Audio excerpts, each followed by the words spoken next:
I think some tempting thoughts are, now that I've come home, um, well, I haven't really gained that much weight, so a little bit of chocolate wouldn't hurt me. So that's one of the thoughts you were having. A little hmm chocolate won't hurt. Chocolate or sweets, whatever, dessert. Okay. What else do you tell yourself? Let's make it specific. What kind of dessert can you imagine that would be the most tempting to you? Um, Cookies, I'll What say. kind of cookie? Chocolate chip cookies, which I usually have in the house Oh, yeah. Rhonda And do because and you I I make make them? them. like to You bake. you, Yeah, you make Rhonda and them. I are in the same bucket. We both are really good bakers. We bake delicious baked goods, and then we just feel tempted by them all the time. Yeah. Okay. So a little chocolate chip cookie won't hurt. What else do you tell yourself? Um, I mean, I have to keep cookies in the house because Michael doesn't gain weight and he can eat anything.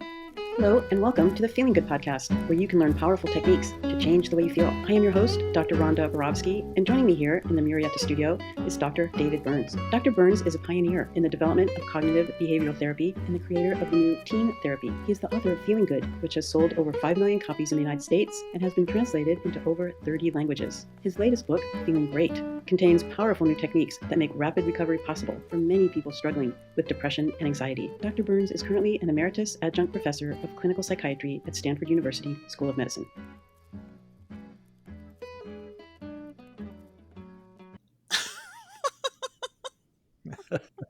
Hello, Rhonda, and welcome home, Rhonda. Thank you. And hello, David, and to our very special guest, Jill Levitt, Hi, who's joining guys. us today. This is podcast number 438, and we welcome all our listeners from wherever you're listening. We're so happy and joyful that you've joined us today. Today, our topic is on habits and addictions, and I'm going to start, though, with a very brief and poignant endorsement from Harold, whose question we answered in our podcast number 422. And he wrote, "Hi, David. I hope you've been keeping well. I just want to thank you for your podcast response to my question on negative thoughts about the world, which was on podcast 422. It And was what question was that number question? 4. And I was just about to read the question. His Oh, okay, question yeah. was, how do you respond to negative thoughts about the world as opposed to self-criticisms? For example, the world is filled with so little joy and so much suffering.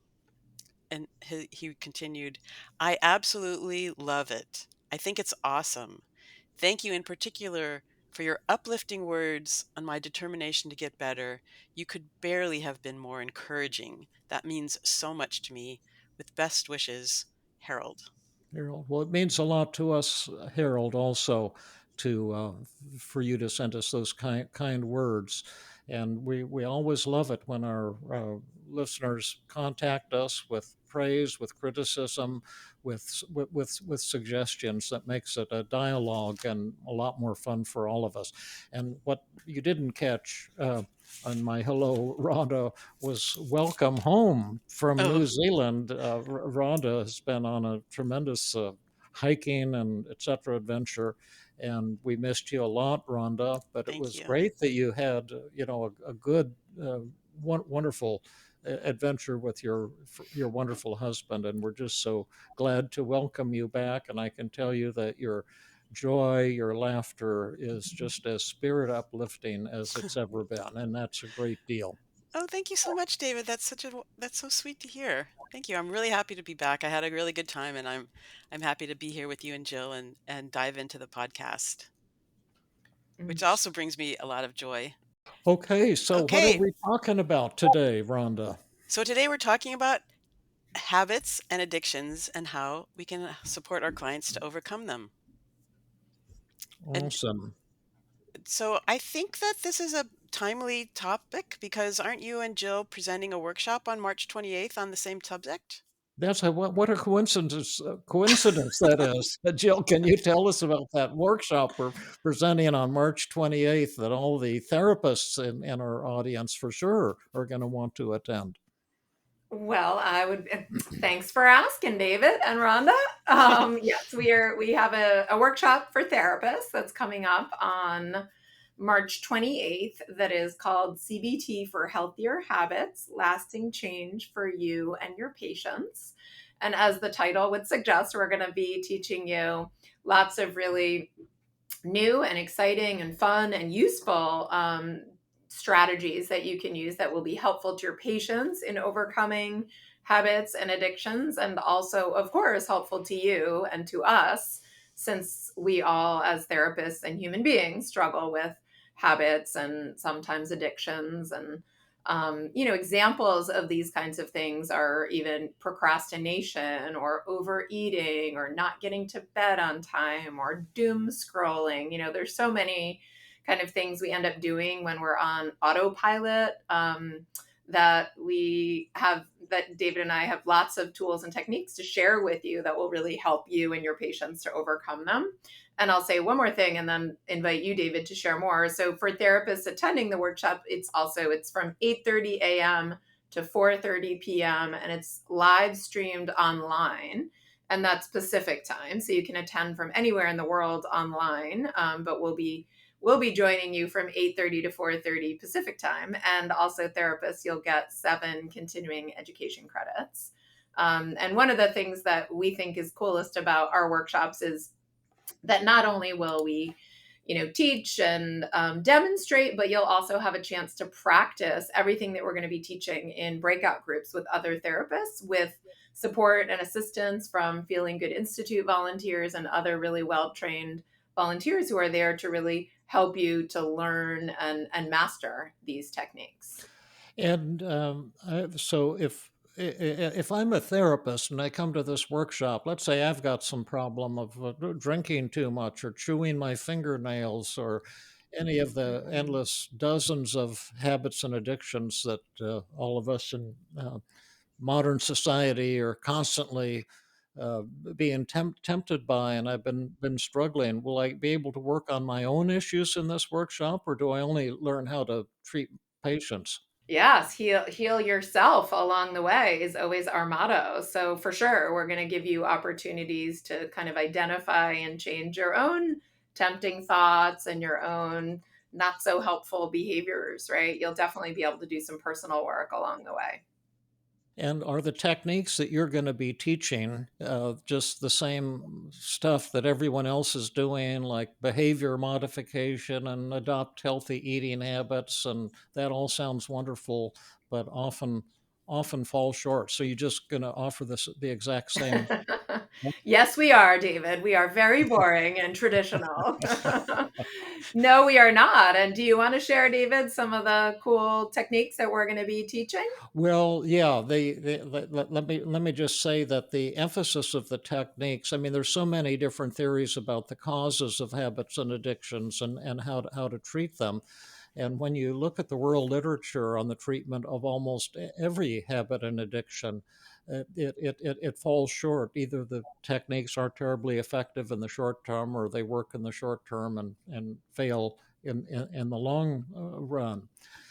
But I, I've seen some literature, and of course, with personal experience working with patients, that make has led me to the conclusion that maybe we're kind of barking up the wrong tree to a certain extent with habits and addictions.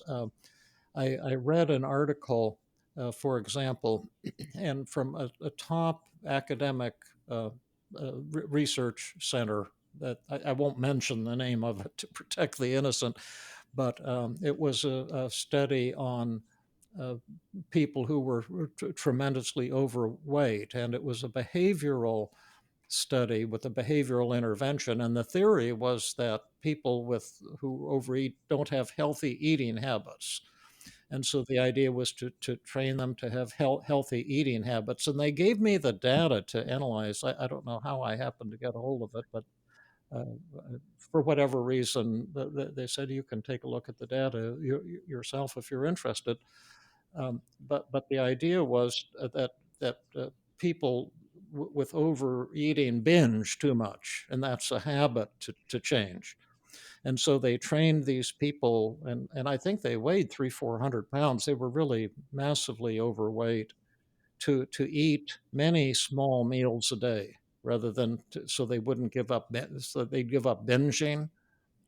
Mm. And it sounded great on paper. And then I read the draft of their paper, and they said it was really successful study because they got these people's their binging went almost to zero over about a 2 month study.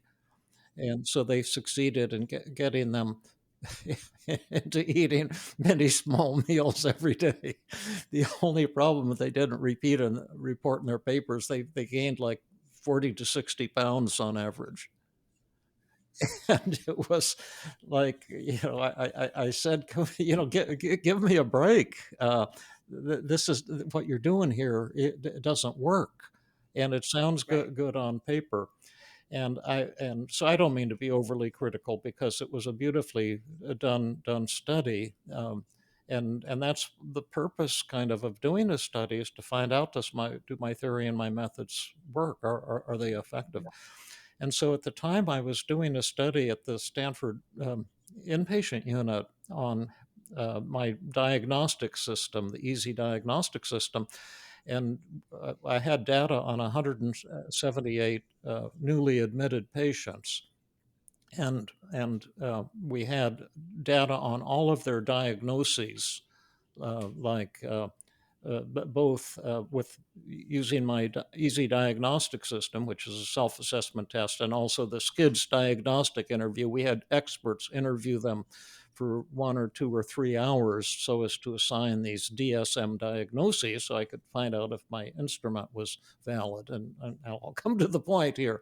But it occurred to me, my goodness, I've got the most beautiful data on almost 200 people on all the habits and addictions, because that was part of what we were screening for, these 50 DSM diagnoses, like major depression and bipolar depression and all 8 or 9 anxiety disorders and all the personality disorders and all these kinds of things. And then I had beautiful data on how much alcohol uh, abuse or misuse that they were doing, not just the diagnosis, but how often they were drinking and how much, and the same for drug addiction and how much, and the same for all the eating disorders, anorexia, binge eating, bulimia, all of that stuff. Gambling, I had very beautiful, detailed assessment of gambling and some other addictions as well. And the addictions were measured with extreme precision and accuracy, and there was the full range on them. And so my what I decided to say is, what are the DSM diagnoses that are the most associated with habits and addictions? And like some people say, well, like overeating comes from loneliness, and so people are trying to fill the hole in their heart. Or drinking too much comes from this kind of a diagnosis, and so forth. So I had all of the addictions and 50 correctly diagnosed DSM diagnoses. And so let me just ask the listeners right now, as a little quiz, why don't you write down the diagnosis that was the most associated with habits and addictions? And I'll give you some choices to make it real simple for you. One choice would be mood disorders, like depression. Do people overeat because they have a major depressive disorder or bipolar disorder or something like that? And your second choice could be anxiety disorders. Uh, uh, and generalized anxiety, phobias, social anxiety, things like this. And then another one, we could put personality disorders, and another choice could be some other kind of DSM disorders. But what do you think was really strongly correlated with habits and addictions? And just write it down on a piece of paper what your guess is. And now, uh, raise your hand if you wrote it down. I don't see any hands going up. Actually, write something down on a piece of paper, and then the answer will be revealed. Um, and so, how many of you think that like it was depression is the big say cause of drinking too It much looks or like eating? 50% of them think depression. Yeah. Okay. Great. Great. I will say, just to make a long story short, depression what was the only one that was correlated with any of the habits and addictions, and it was correlated in the wrong direction. The more depressed people were, the less they ate. And it was a very tiny causal effect. So it didn't really even account for much of the variability in eating disorders. And I just thought it was so revealing that all of these kind of popular theories weren't supported. And I think the reason that people overeat, we didn't have the problem 150 years ago Mhm. because they didn't have all this wonderful tasty food, the money to buy it, and all the advertising on TV. And to my way of thinking, it's a matter of temptations. If you just look at TV, you see all these new kinds of burgers and stuff. I haven't eaten a fast food in 2 or 3 years based on health considerations. But boy, you see those things, and do I ever want one of those? It looks fantastic. And so I tested that at the same time, and I developed a test of temptations. How tempted have you been in the past week to to drink if drinking was their problem, or to overeat if overeating was their problem? Uh, and just a 5 item test with a reliability of about 0.96 or 0.97. It's real easy to fill out. And that test was massively correlated with all of the addictions. And that really reinforced the idea in my mind that if you're building a program to help people with habits and addictions, it's all nice thinking to say these are just behavioral habits. Um, and there's a little truth in that, but the big truth is that we drink because we like to drink, because it turns us on and it feels good to be high. And life can be kind of tough and hard and frustrating, and you go home and you open the refrigerator and you see your favorite bottle of beer, and there's on TV, and there's like little, it's sweating like droplets of fluid coming down, and you want to grab it and touch it to your lips, or you're so tempted by your glazed donuts, or whatever. Mhm. And that temptations test spoke to me in a big way and said, yes, David, the big issue with all habits and addictions is temptations. And so that's one of the things we're going to be teaching. A lot of new techniques. We'll illustrate some of them in this program so you get a little feel for it. They're really fun, some of them.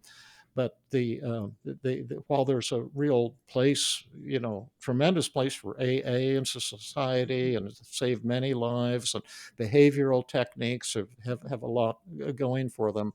But if you really want to make an impact on somebody who's struggling with procrastination or binge eating, or drinking or whatever, you've got to look at the motivational component first. Yeah, that's awesome. And also, yeah, so we'll be focusing today and then also in our workshop on talking a little bit about temptation, about tempting thoughts, and about what you've identified, David, as positive distortions, right? The things that kind of lure you into doing what you've decided you don't want to do, like have that drink or eat that brownie or stay up too late. And then also, David will be teaching a bunch of methods for defeating procrastination in the workshop, which we won't be focusing on today, right? You're kind of breaking things down into small steps, and um, the procrastination log, and just a lot of methods that I gather people aren't so familiar with. And I just realized before we move on with the content of the podcast today that we didn't mention how people could register. So I should at least mention that quickly, which is you can go to the Feeling Good Institute website, but generally just to get there real quick, you can just go to cbt-workshop.com. And that's where you can register for the upcoming workshops. So just the letter cbt-workshop.com. We've set up a one-stop shopping where you can just go in your browser and type in cbt-workshop.com, and that's where you'll find how to register for this workshop. Now, you mentioned, Jill, that if I'm getting tempted, I've got these positive distortions. What's a positive distortion, and how does that relate to habits and addictions? Yeah, well, this is a good question. So I like to think of it when we think of depression and anxiety, David, and we have what we call negative thoughts, right? We realize that oftentimes our thoughts are negatively distorted. So I'm mental not good filter, enough. I'm right? defective. I'm a loser. I'm worthless. I'm a hopeless case.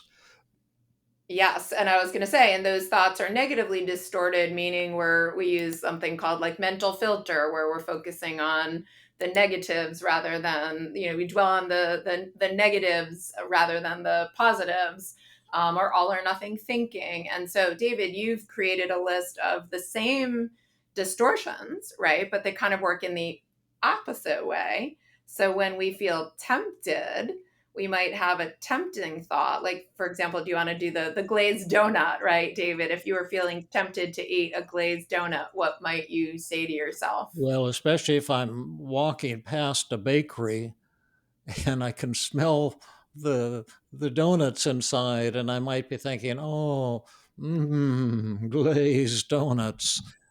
That's that would be a most wonderful experience, just to touch it to my lips, and they're just freshly baked, and take a bite out of one, and I'll just have one little bite, and it's going to be so good. And I've had a hard day, and I deserve a little joy in my life, and this is what really makes life worth living. All the greatest spiritualists throughout history, Moses and Abraham, they all talked about the importance of glazed donuts. And so you just gave I should have written them down as you were saying them, but you just gave us a long list, right, of really tempting thoughts. And what's interesting about those thoughts is they're positively distorted. Like, so for example, let's take the same distortion mental filter, right? When we're feeling depressed, we focus on the negatives and we ignore the positives. But when we're feeling tempted, we actually dwell on the positives, like how good that donut's going to taste. And we ignore the negative consequences, like I will gain weight, or I will feel bloated, or it will go against my health goals, right? Yeah, I'll have a sugar crash afterwards. yeah. That's just one example of a And positive distortion. and the positive distortions is, I'll just take one little bite. Yeah, well, how many times, David, have you just taken one little bite of a glazed donut? Yeah, Never, right? And how many glazed donuts have you eaten? Oh, 7,960. So you're telling yourself you're going to do something that you've failed to do, thousands and thousands of times. And that's an absolutely. And example of a positive distortion.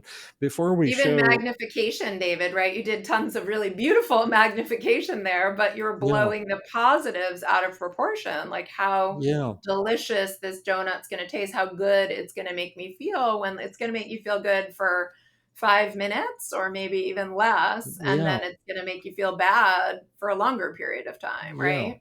Yeah, and I deserve this because I've had a hard day and life is hard. What is that, a distortion of some kind? I deserve this? I think that's emotional reasoning, right? It's Oh, again, the, I Aren't there I feel 10 entitled, so I am entitled. aren't there yeah, 10 negative distortions or cognitive distortions? Are there also 10 positive distortions Yeah, that mirror? there are mirror images, like, Hmm. that when someone's depressed, they're into all or nothing thinking. I'm a total loser. But also, positive distortion is I'm a winner. And Mhm. positive distortions not only cause habits and addictions, but they cause mania, um, antisocial behavior, relationship conflict, blame, other blame. That's a positive distortion. Well, maybe could we just go through the list? Like the first Yeah. cognitive distortion you just described is all or nothing thinking. I think the second one is overgeneralization. How is overgeneralization a positive distortion? Well, there's a great answer to that Jill will now reveal. Yeah, no, let me see if I can try. So first of all, with all or nothing thinking, even with the food thing, we might be like, an all or nothing thinking positive distortion would be like, um, I have to eat healthy all the time, so why bother? Like I'm just gonna have this donut because I can't eat healthy all the time, right? It's sort of like it's going to Yeah, drive me to throw in the towel because why bother yeah, kind of thing. yeah. And then I'm going to feel so totally wonderful, Yeah. when I eat this thing. Yeah. Yeah. Right. That's probably a better one. For overgeneralization, I was thinking, The is that, negative is Sarah rejected me. That shows I'm unlovable and I'll be alone forever. mhm. So, what's the positive distortion? I can think of one like for procrastination, maybe the overgeneralization is like, I always pull it out in the end. I can always get it done later. It always works Yeah, out for me at some point. yeah, right, right. And you've Or already, I've eaten one donut. I've blown I had the goal of not eating any sugar, not eating any donuts, and I did slip up once. So what difference does it make? I can just keep eating. I'll never lose yeah, weight anyway. yeah, Right. right. And then fortune telling. How does fortune telling come in? Well, you mentioned mental filter and discounting the positive already beautifully, Jill. How does what's the positive distortion on fortune telling? Yeah, maybe it's that we make unrealistic positive predictions about the future, right? So with negative, when we're feeling depressed, we make unrealistic negative. So what about the positive distortion about the future? Like for procrastination, I'll get it all done tomorrow, no problem. Or even I can start my diet tomorrow, no problem. Even Yeah, though that's ignoring the fact, like that's totally positively distorted, right? Because I've tried yeah, so many times. right, right.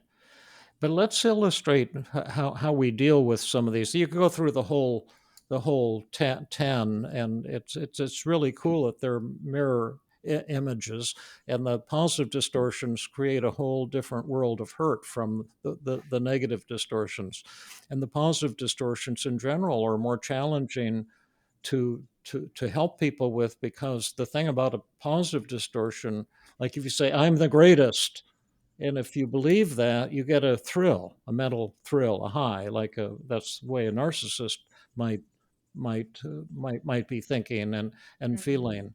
It's when you eliminate a negative distortion, the patient likes it because they feel great. I'm not a loser after all. But when Mhm. you challenge a positive distortion, you're kind of taking a kind of mental high away from Yeah. somebody. But let's And in let's some ways that yeah, the goal with the when we're working on negative thoughts in the case of depression or anxiety, the goal is to generate a positive thought.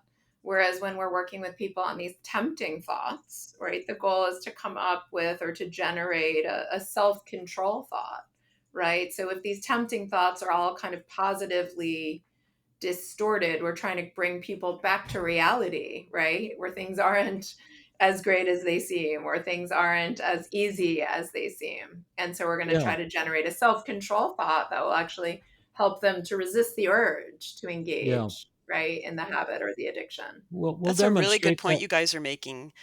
Yeah, And it's so much that's why it sounds like it's so much harder to deal with habits and addictions because we're not bringing somebody to a happy level or a high That's right. level or a level of enlightenment where they think, "Oh yeah, I'm not a jerk after all. I am Right. attractive or I am valuable." And now you're saying, "Well, we're going to take that high away. Like I can eat anything I want and never gain a pound, or I can finish that project later and I'm sure I'll get to do a great job." Now you're saying, "We're Right. like It's put like some wah, brakes on." wah. let's illustrate Yeah. that. And this isn't the only technique we're going to be teaching you in the workshop. 8 or 10 new techniques, but we'll just demonstrate this devil's advocate technique. And this is quite different from the way most therapists are trying to help the patient with a habit or an addiction and or procrastination. And in my experience, that's a huge mistake. And so we're going to go in the opposite direction, which might seem scary, and we're going to become the part of the patient's mind that wants to give in to the habit or addiction and invite the patient to see if he or she can defeat us. And there's two purposes to this technique called the devil's advocate technique. One is to help the patient help the patient fight back against these tempting thoughts, but also to find out if they're ready and willing to do that. Because if they can't defeat you in the office, you know for sure they're not going to be able to defeat these thoughts when they're in the real world situation. So, Rhonda, you mentioned you'd give us some of your tempting thoughts. What food is it that tempts you the most? Well, um, I did just come back from New Zealand, and New Zealand makes a really delicious chocolate that is Mm. they don't really export, so it's can't get here. So I ate a lot of chocolate, and I'm Give I us think give I've some, gained. So I think some tempting thoughts are now that I've come home. Mm. Um, well, I haven't really gained that much weight, so a little bit of chocolate wouldn't hurt me. so that's one of the thoughts you were having. A little Hmm. chocolate won't hurt. Chocolate or sweets, whatever, dessert. Okay. What else do you tell yourself? Let's make it specific. What kind of dessert can you imagine that would be the most tempting to you? Um, Cookies, I'll What Mm. say. kind of cookie? Chocolate chip cookies, which I usually have in the house Oh, yeah. Rhonda And do and because I you I make make both them. like to you bake. you Yeah, you make Rhonda and them? I are in the same bucket. We both are really good bakers. We bake delicious, delicious baked goods, and then we just feel tempted by them all the time. Yeah. Okay. So a little chocolate chip cookie won't hurt. What else do you tell yourself? Um, I mean, I have to keep cookies in the house because Michael doesn't gain weight and he can eat anything. Okay. Mm. So I have to keep them in the house. What else? Um, Can you imagine? Can you picture that chocolate chip cookie in front of yeah, you, kind of calling out to you? yeah, it's saying, it's not that many calories, just one cookie, Okay. Mm. and I can always work out extra. What else? It really smells so good, I can't resist it. Oh yeah, smells so good. Now, if some more thoughts come up, we can add Okay, them to it. But let's just do a Could little I say agenda. one quick thing, David, just as like Hmm. a disclaimer before we start? So I just wanted to be sensitive. I know a lot of people actually struggle with eating disorders and struggle with being overly restrictive. And sometimes when we talk about eating, it's kind of triggering for people, and they have a lot of negative feedback for us, saying, it sounds like you're shaming the person, or and so I just want to say that it wouldn't be everyone's goal to work on their negative thoughts in this way, right? And we would first want to make sure we'd only be helping someone with this if they, really had a goal to kind of, let's say, curb this behavior, if they could convince us that this behavior was getting in their way. Yeah, And, I just think it's important. We've done workshops and had people kind of react to some of the language. And I just want to be clear that this isn't something like anything that we'd be forcing on someone, but it can be a really useful strategy for people who are really feel like their behavior is kind of out of control and they want to be able to talk back to the temptation and yeah, have that's right. more Yeah, control and in the that was moment. exactly the point I was about to say. Is we have to find out, Rhonda, is this something Mm. you want help with? Because maybe it's not. it Maybe it it's not a is. big deal. No, it is something I would help with because I am worried I gained some weight when I left since on vacation, and I just like to go back to my baseline weight. Okay. Is that sufficient, Jill? Is that sufficient motivation? Yeah. Yeah, well, I guess we can find out when yes, if Rhonda's saying, yes, I'd really like some help in curtailing my chocolate chip cookie temptation. And I'd like to, not let this, like she's basically said, I felt like I ate a lot of chocolate when I was on vacation. I kind of want to nip this in the bud so I don't keep eating a ton of chocolate now that I'm back at home. Okay, so now in this role play, Jill and David will play the role of the tempting part of your brain. So what's my name? Rhonda? Rhonda. Tempting Rhonda. And what's Jill's name? Tempting Rhonda. Yeah. Hmm. And what's Rhonda's name? Self-control Rhonda? Okay, is that okay? Yeah. That's good. Okay. And Yeah. now when you do this as the therapist or a family member and the person wants to do it, we're not imposing this on anybody, um, but you try to be as seductive as you can. And the goal is not to help Rhonda, but to break her down to where she gives in. And you'll see why we do it like that. Do you want to start out, Jill? Sure, I'm happy to. Yeah, so let's imagine Rhonda is it maybe could we picture it's maybe after dinner? Is that a time where you feel tempted? Or you tell me when would be a good tempting position we could put you in? Um, no, maybe around 3 when I'm starting to get tired, the day's gone, and, I'm a little jet lagged, so I don't wanna go to sleep. I could just have A little pick me up. a little pick me up. Totally. Oh, Okay. No, there's I'm glad caffeine. I asked. And actually, David, that was another point. We usually do try to get a moment in time, right? So the moment in time, it's 3 o'clock in the afternoon. Your energy is kind of waning, Rhonda. And yeah, so Rhonda, a little bit of chocolate won't hurt. You should just go have some chocolate. It'll definitely give you Or a burst of chocolate chip energy. cookie is what we don't have New Zealand chocolate here, but we've got Rhonda's chocolate chip cookies. Can you see that cookie, Rhonda? I can. I can see Just the cookie and just touch it to Yeah, your it smells lips. so good. Just one chocolate chip cookie won't hurt you. I know, and it's pretty healthy. It's, gluten-free and Mm. Yeah. almond. Yeah, it's got Yes, peanut butter in it. yeah, it's Um, fantastic. Go for it. Just stop talking, reach out with your hand, and touch it to your lips. It's kind of like we making know love. it's you are really good at this. It is really tempting to go.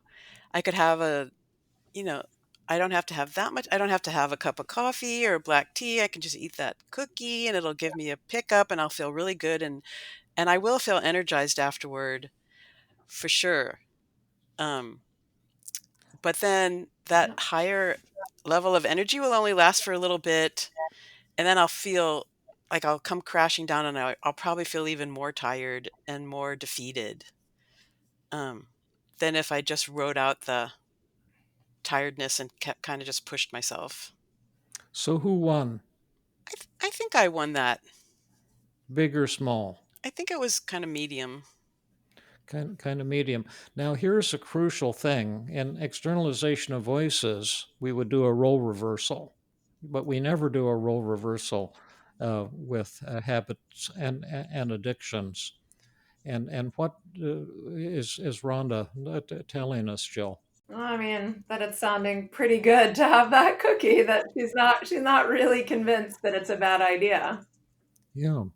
So maybe we shouldn't have this as our goal of something to work on, Rhonda. No, I think I want to try it again because I Okay. do. I Now, do want to curtail this. okay. Now, what just happened, listeners? It's important to notice because something really important happened. We gave Rhonda our best shot at being very tempting, and she really could not defeat us in a convincing way. And then instead of uh, showing her what to say with a role reversal, which would be really patronizing. Rhonda is intelligent enough and powerful enough, one of the world's top therapists, as a matter of fact. So she certainly knows how to crush that thought. But by not successfully doing so, she's telling us, I'm not really committed to abstaining from chocolate chip cookies. And when we accepted that and said, maybe let's move on to something else, you quickly said, wait a minute, I want to try again.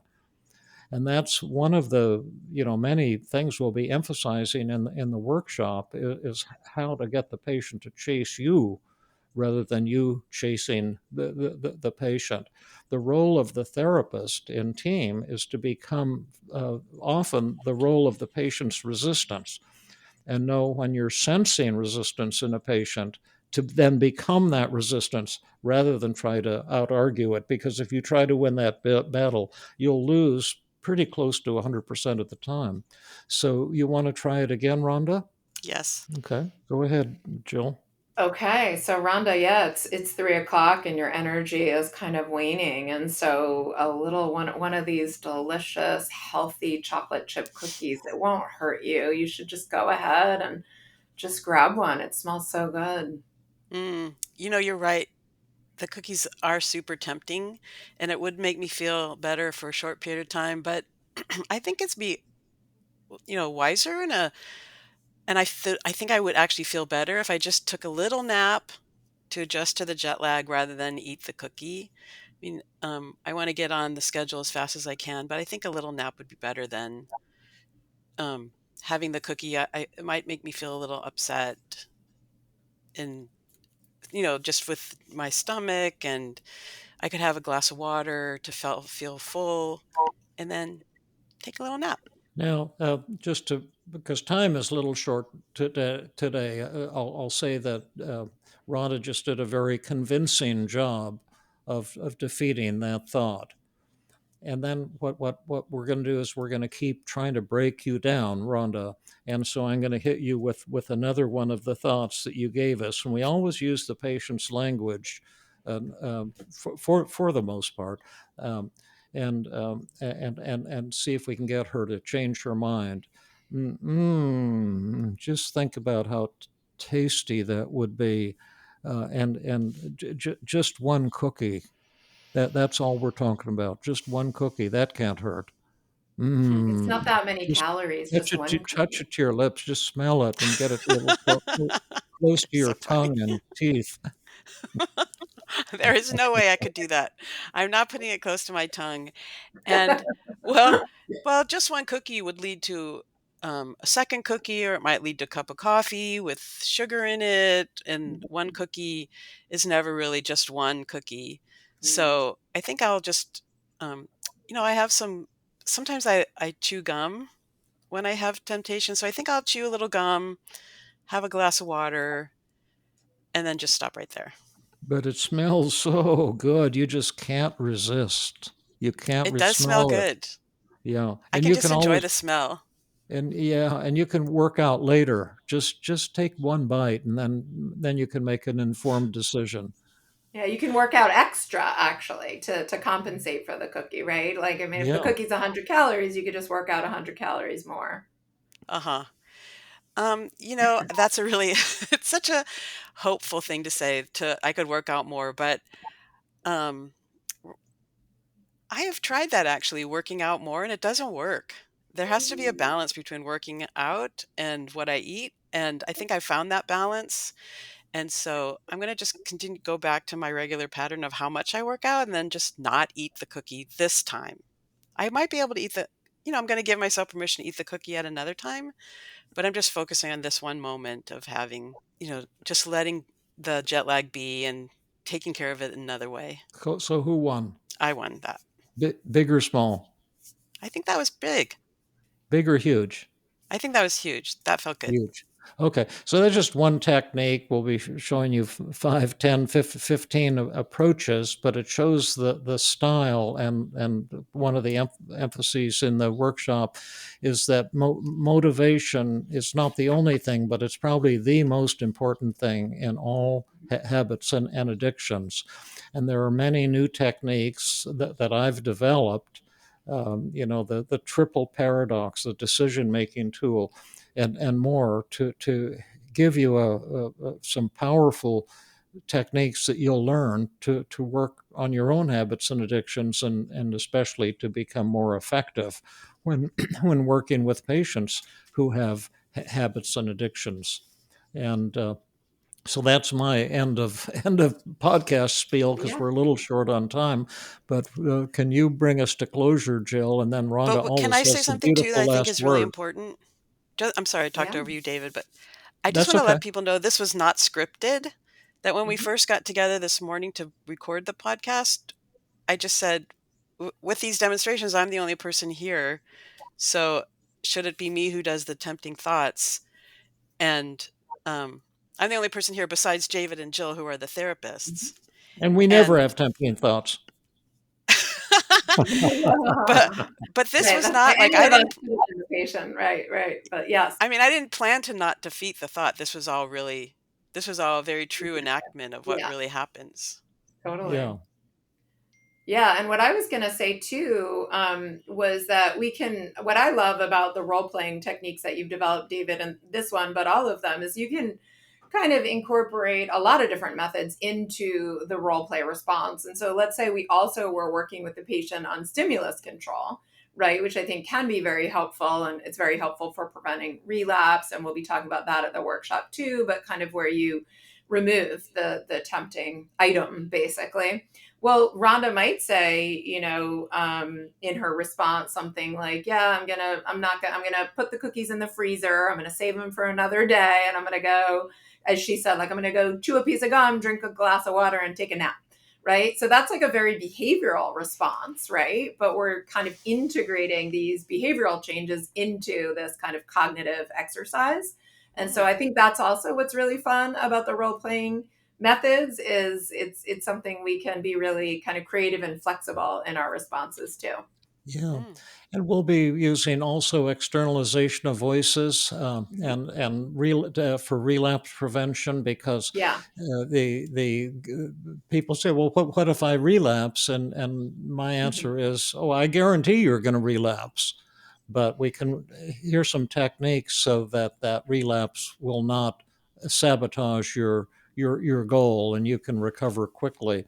And we'll also be talking about shame, and shame so often, I mean, you mentioned it earlier, Jill, goes along Mhm. with addictions, and we'll show how to make our patients proud and not ashamed, and to collaborate and moving forward with this part of their life.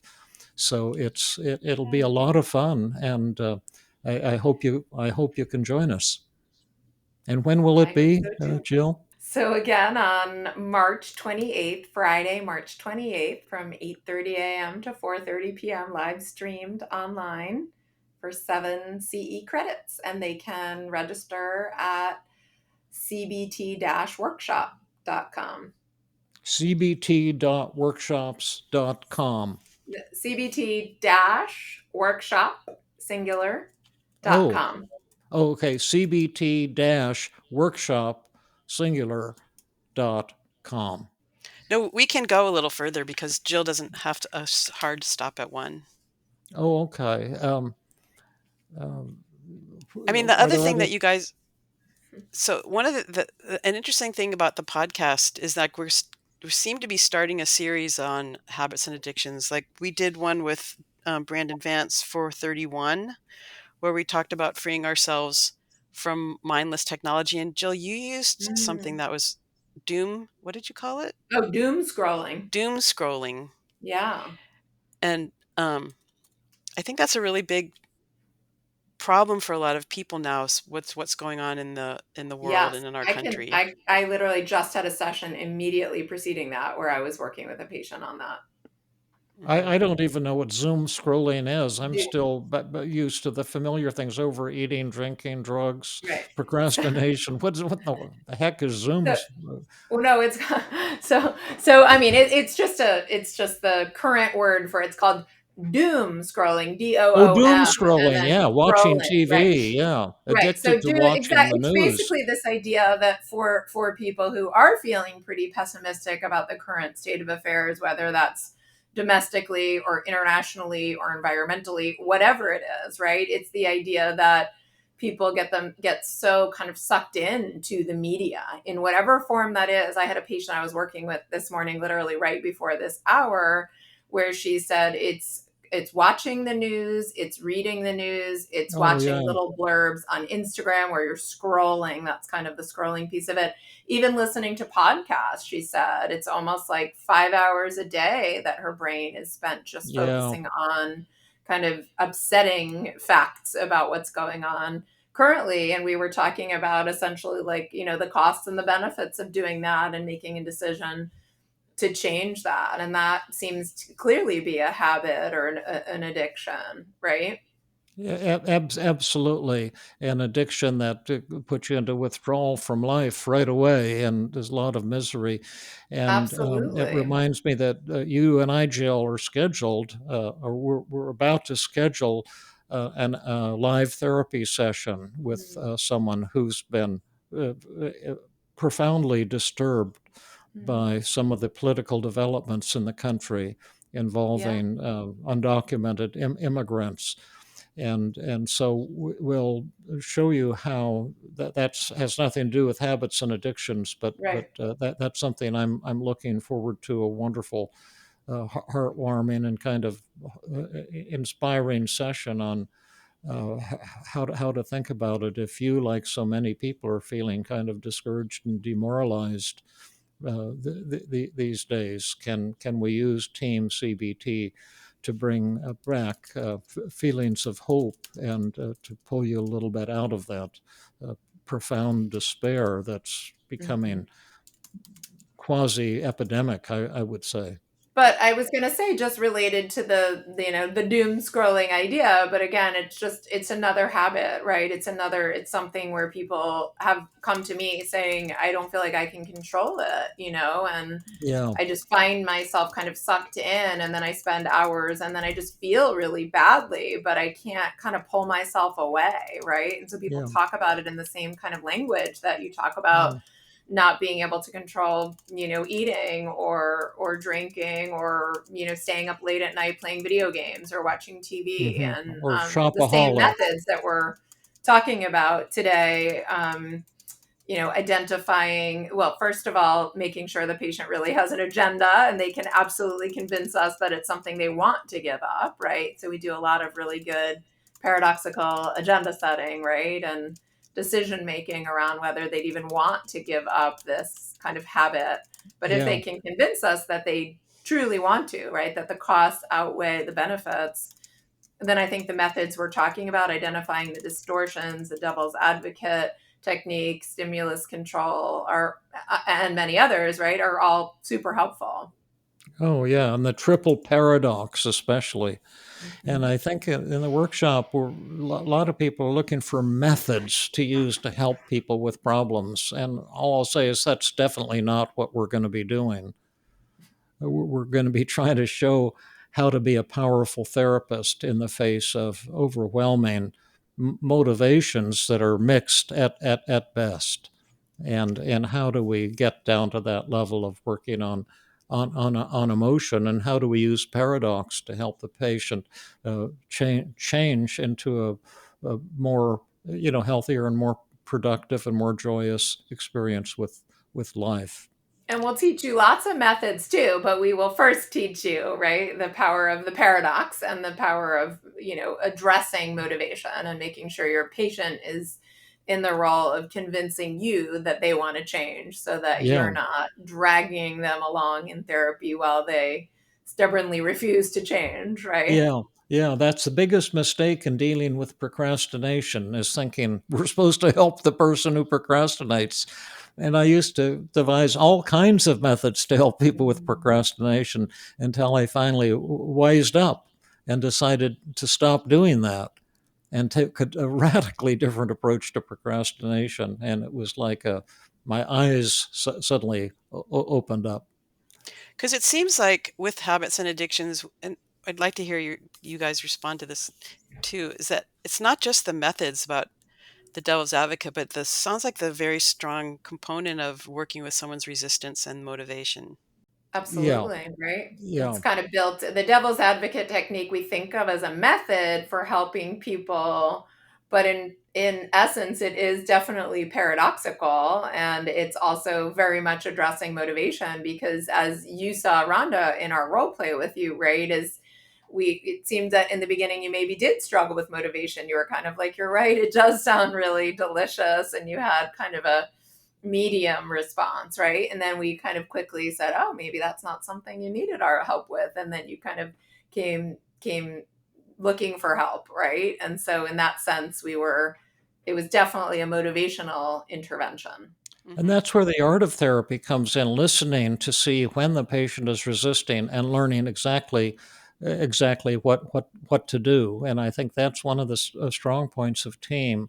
If you have the interest in learning it and the brains and ability to learn it, because it's not easy, but it's like learning a new dance step. And when the patient resists, you suddenly change your dance tune and go Yeah. into paradoxical mode and sit with open hands. And when you do that, and if you really do that in a genuine and not in a manipulative way, it can have a miraculous and tremendously powerful effect. Well, I think we should cut off here, and once again, just welcome back, Rhonda, First Lady of the Feeling Good podcast, hero to people worldwide, and we missed you, and we love you, and we're just so grateful you've returned home safe. Thank you. And what a great podcast to record. On the first day I'm back is with the two of you who are two of my heroes and mentors. I'm so happy that we're doing this together. Thank Thanks. you guys for having Okay. me. It's always fun to hang out with both of you. I just love every minute of it.